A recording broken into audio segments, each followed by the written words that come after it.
I'm Nina. I'm 29, and I used to believe family meant safety.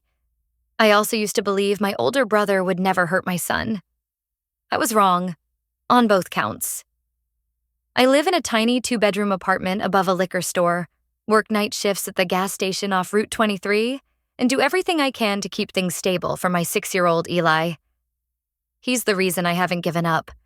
That kid has a laugh that makes strangers turn and smile, even when he's just making sound effects with his cereal spoon. His dad left before Eli was born. Just disappeared. So it's been me and my boy since day one. My brother Grant? He's the golden child. Clean-cut, corporate, golf on weekends type. Married to Tara, a former pageant girl turned Instagram mom influencer, currently pregnant with what our mother calls their miracle baby. They live in this polished cul-de-sac neighborhood where even the dogs look judgmental. Growing up, Grant was always the favorite. I was the wild one, the mistake my parents kind of tried to fix but never really forgave. Still, I kept the peace. For Eli, he needs some kind of extended family, even if it's a bit fake around the edges. 3 weeks ago, Eli came down with a high fever. I didn't have paid time off and couldn't afford to miss rent. I texted Grant. I practically begged. He took a while to answer, then said, "Sure. Bring him over. We'll help." I drove Eli to their house that night, packed his dinosaur pajamas, his allergy meds, his favorite stuffed raccoon, Bandit. Grant opened the door with a tight smile. "Just a couple of days, right?" I nodded. "Until Sunday night. I swear." Thank you, Tara didn't say much. She looked annoyed. Like this wasn't part of the plan. The first night went by okay. Eli video called me before bed. He said Tara made him toast and Grant let him watch a movie. But the second night, no call. I texted. No reply. I tried calling. Straight to voicemail. I figured maybe they were just busy. You know, baby stuff. Then came Monday morning. I was at work stocking the cooler when 2 people from CPS walked in and asked for me by name. They were polite. Cold, but polite. One of them said there had been an anonymous report about my child being neglected, left alone in unsafe conditions. I thought they had the wrong person. I told them Eli was with my brother, just for the weekend. Then I saw the note. They had paperwork. My name. My son's name. And a typed statement that someone close to me had filed a complaint. It included things like roach infestations, inconsistent meals, possible drug use, and the one that made my blood run cold. Eli is often left unsupervised while his mother disappears for hours. I couldn't breathe. My hands were shaking so bad I dropped the soda bottle I'd been holding. Shards went everywhere. I asked them, no, begged them, to tell me where Eli was. They said they couldn't share that until placement was confirmed and investigation was complete. They said, "If you cooperate, we can move through this faster." Cooperate? I felt like I'd been sucker punched in the throat. The worst part? As they were walking out, one of the agents turned to me and said, "Your brother mentioned he'd offered to help long-term but was concerned for Eli's safety." That's when I knew. It wasn't anonymous. It was Grant. He didn't just take my son in for a couple nights. He used the situation, used me, to pull something much uglier off. I rushed out of work, straight to their house. No one answered the door. The curtains were drawn. No cars in the driveway. I stood there, heart pounding, staring at the "Welcome Baby Girl" banner still hanging across their front porch. And then my phone buzzed. A notification from Instagram. Tara had just posted a reel. It was a gender reveal party. At the same house. The same weekend. With balloons, cake, champagne flutes, and no sign of Eli. I hit play. The crowd counted down. 3, 2, 1. Confetti flew. Everyone cheered. And I stood frozen on the sidewalk, realizing the truth. My son was never invited. He was just in the way. I must have watched that damn video 20 times. People cheering, pink confetti raining down. Grant beaming like some proud dad-to-be while Tara dabbed fake tears under her eyes. And my son? Nowhere. No Eli clapping along. No Bandit the raccoon toy in the corner. Just a crowd of people pretending this was real family. I stood on the porch like a ghost. I don't even remember getting back to my car. The next thing I knew, I was sitting in the parking lot of a CVS with my forehead pressed to the steering wheel, my knuckles white from gripping the keys. I called Grant, straight to voicemail. I texted, "Where is Eli? Call me, now." Nothing. I called Tara. It rang twice, then went silent. She declined the call. I called again, straight to voicemail. I drove to my mom's place, half hoping maybe, just maybe, she'd picked up Eli. She opened the door like I'd just interrupted her morning tea. "Have you talked to Grant?" I asked, voice shaking. She sighed. "Nina, you can't just show up here yelling." "Mom, CPS showed up at my job. Someone reported me. Eli's gone. Do you understand that?" "Gone." She blinked. And then, I swear to God, she said, "Maybe this is a wake-up call for you." I just stood there, like my chest had been opened and she'd reached in with bare hands to squeeze my heart. "You work nights. You barely get by. Grant and Tara have a stable home, a baby on the way. Maybe they're just better equipped right now." "They reported me, Mom. They said it was anonymous." "It wasn't anonymous. The agent told me. Grant said he was concerned for Eli's safety. He lied. You think I'd starve my own son?" Mom looked past me like she didn't want to answer that. I left without another word. By that point, my phone had 11 missed calls. From my manager. I texted back, "I quit. My son is missing and I have to fight to get him back." I drove straight to the CPS office and demanded to speak to someone, anyone, who could tell me what the hell was going on. After sitting in a beige waiting room for what felt like a lifetime, a woman named Carla finally met with me. She had tired eyes but a kind voice. I told her everything, from the fever to dropping Eli off to finding out about the party. I showed her the text thread with Grant, the video, the Instagram posts. Her expression shifted as I talked. "I understand this is traumatic," she said, "but your brother filled out a report indicating he believed you were unable to provide safe care due to substance use." I blinked. "What?" She pulled out the file, showed me the line. "Mother may be struggling with addiction, signs of erratic behavior, odd smells in apartment." I laughed, not because it was funny. It was the kind of laugh people do right before they break. "I don't even drink," I said. "We'll need to do a full evaluation," she added gently. "Drug test, home inspection, financial review. But in the meantime, Eli has been placed with a temporary foster family." I felt like I was being buried alive. I had dropped off my son with family, with my brother, and now I was being treated like a criminal. "Can I talk to him?" I asked, trying not to beg. Carla paused. "We can try to arrange a supervised call tomorrow, but I'll be honest, it might take a few days." A few days? My kid had to sleep in a stranger's house and didn't even know why. Probably thought I'd left him, like his dad did, like I promised I never would. I walked out of that office barely holding it together.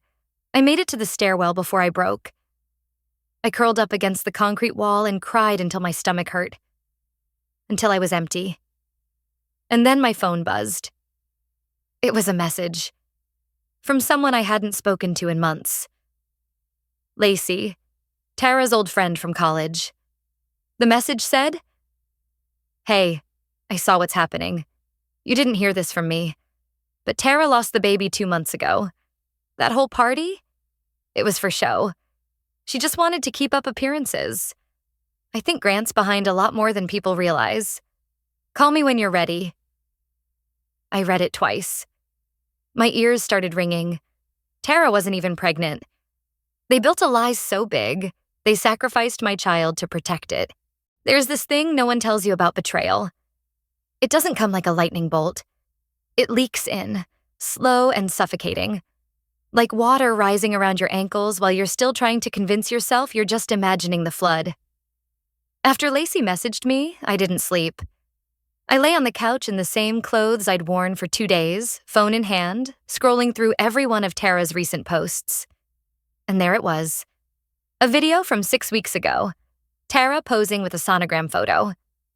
The caption said, "Our little miracle due February 16th. But the comments told a different story. One of her close friends commented, "You're so strong. I know how hard this has been." Another said, "Thinking of you every day." They weren't talking about a happy pregnancy. They were talking about loss. And then it hit me. The gender reveal wasn't for a baby. It was a performance. A staged celebration for a child who didn't exist anymore. Because if the truth came out, that Tara had miscarried again, it would unravel their entire carefully curated image. I knew Grant. He couldn't stand the idea of sympathy. He needed applause. And what better way to distract people than with balloons, champagne, and a crowd of family friends fawning over new life? Except real life doesn't play by Instagram rules. They needed a clean, picture-perfect family. And Eli? My son, with his missing front tooth and Spider-Man backpack and tendency to ramble about dinosaurs. He didn't fit the frame. He was the part of their story they could cut. And they did. I started digging deeper. Old texts from Grant, calendar invites, screenshots. I found one email Grant had forwarded me weeks ago.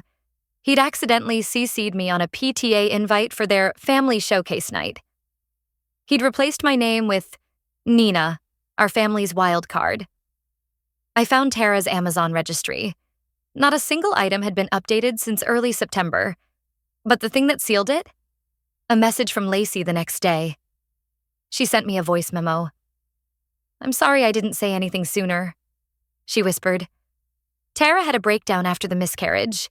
Grant told her not to tell anyone, said it would ruin the momentum. He wanted to keep things going until after the showcase, the holiday photos, the charity gala. He told her to smile, fake it, and then they'd announce a quiet loss in January. He said, and I quote, "We're too deep in to change the script now." I sat there with the phone shaking in my hand. Too deep to change the script. They were playing make-believe with other people's grief, and they used my kid, my actual living, breathing, confused, and terrified child, as part of the damn background. I don't know what snapped inside me, but something did. I opened my laptop. I started a new folder. Custody fraud, Grant and Tara. I backed up every screenshot, message, video, voice note. I typed out a timeline. I wrote a formal complaint addressed to the CPS supervisor Carla had introduced me to. Then I called Rachel, an old coworker of mine who now worked in family law. She didn't even let me finish before she said, "Oh, Nina, they are done." She told me the kind of allegations I had. False reporting, using fabricated claims to manipulate state custody, could potentially qualify as custodial interference. Maybe even fraudulent misrepresentation to a state agency. I could barely breathe, but for the first time in days, I felt focused. I had a path forward. I wasn't just surviving anymore, but nothing prepared me for what came next. That night, while I was working on organizing files, I got a FaceTime call. From Eli. He was using someone else's phone. The contact just said, "Martinez family." My hands trembled as I answered. His face popped up, eyes a little puffy, but smiling when he saw me. "Hi, Mommy." I choked on my own breath. "Baby, oh my God, are you okay? Are they being nice to you?" He nodded. "They're really nice here. The lady made pancakes and they let me pick the cartoons." I laughed through my tears. "Good. That's really good, sweetheart." Then his face changed.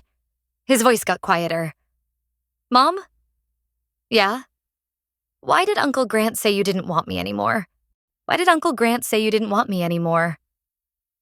Those words tore straight through me. I don't remember how I responded. Something like, "That's not true, baby. I will always want you." My voice cracked, and I tried to keep it steady for Eli, but my hands were already shaking. When we ended the call, I sat there in silence. Not crying. Not panicking. Just buzzing, like something deep inside me had finally clicked into place. I wasn't just a mom trying to get her kid back anymore. I was a woman about to burn down a carefully constructed lie. The next morning, I met with Carla at CPS. I brought everything. The voice memo from Lacey, screenshots of the party posts and comments, the forwarded email where Grant joked I was our family's wild card, a printed timeline showing when Tara's baby registry stopped updating, 2 full months before the gender reveal, the CPS report where Grant falsely claimed I had a drug problem. Carla didn't interrupt once. She just kept underlining things, flipping through pages, nodding slowly. Then she said, "We'll need to escalate this internally, and I'd strongly advise you to retain counsel if you haven't already." "I have someone," I said.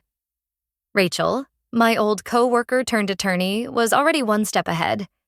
She helped me draft a formal complaint against Grant for false reporting and custodial interference, with supporting exhibits that could make a judge blush. She even knew someone in local media. Not a gossip blog, real investigative reporting. They were interested. The working title of their feature? A gender reveal, a missing child, and the lie that took it all. But I didn't want a media circus. Not yet. I wanted Eli back first. And I wanted to make damn sure the people who stole him felt it. I started playing polite. Composed. The system rewards that. I did the home inspection, passed the drug test, took photos of Eli's room, clean and warm and safe, recorded a statement about my daily routine. Meanwhile, Rachel filed motions to compel CPS to disclose where the false report originated. And guess what? We didn't even need it, because Grant slipped.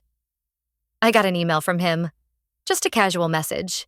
Subject line, "Hope this helps." Inside was a link to some parenting article about routine and structure. He ended it with, "Let me know if you need more support. We're all just trying to do what's best for Eli."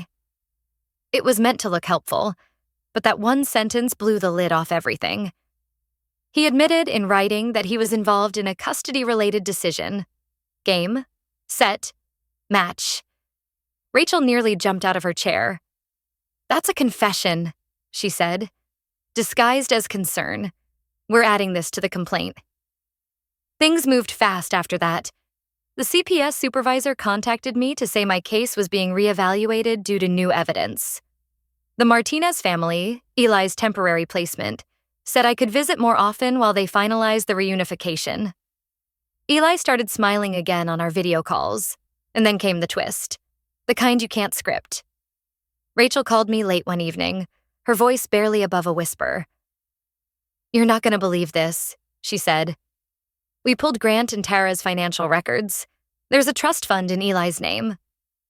"What?" I blinked. "I never set up a trust." "Number Grant did, 3 months ago, without your consent." Turns out Grant had applied for temporary guardianship through a backdoor legal loophole, claiming I was in rehab and unreachable.